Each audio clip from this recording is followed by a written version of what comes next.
and God is concerned about your suffering. So take heart.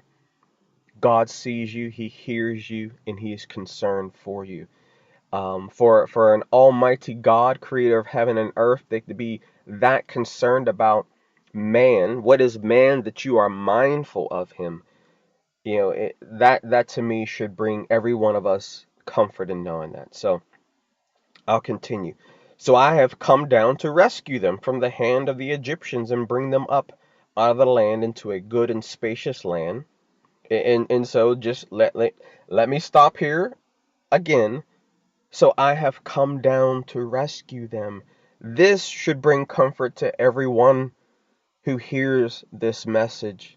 Not only does God see your misery, not only does God hear your cries, not only is God concerned, but God comes down to rescue us from the hand of the Egyptians and to bring them up out of the land into a good and spacious land, a land flowing with milk and honey.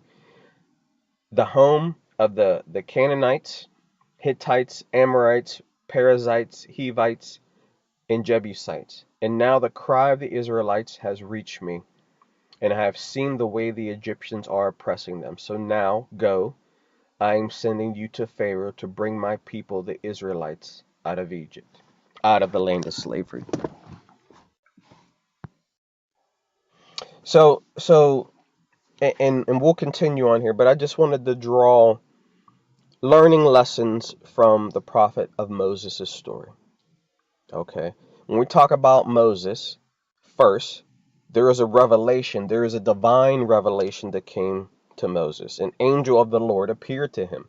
Okay, and we see the prophet Daniel, angels, the angel Gabriel appeared to him.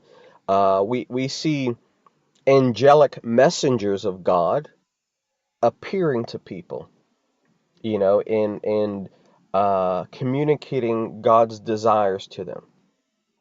But also God called to him from the bush. And so there's an appearance, a divine revelation that happens to God's prophets.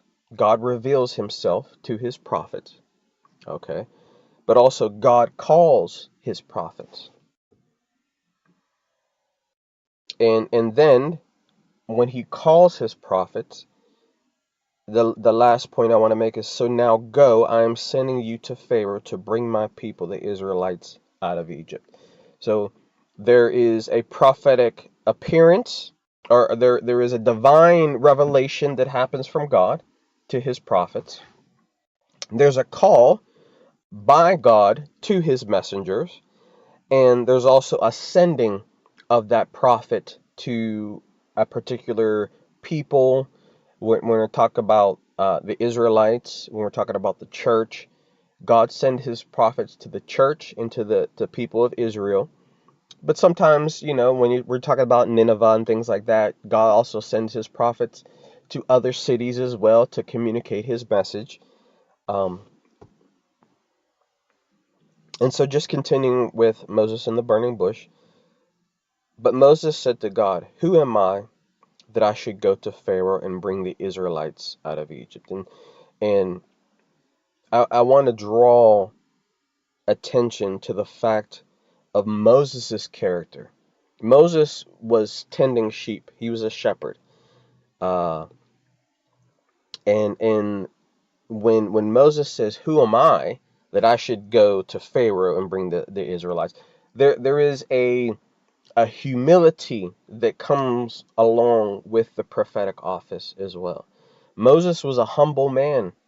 Even though he was raised in Pharaoh's household, he was a very humble man. And sometimes God has to remove you from the palaces of Pharaoh and put you out in the wilderness for a season to humble you, to teach you what the lessons that he needs you to learn. And so humility is a characteristic of a prophet of God, to walk humbly before the Lord. And God said, I will be with you, and this will be the sign to you that it is I who have sent you. When you have brought the people out of Egypt, you will worship God on this mountain. Moses said to God, suppose I go to the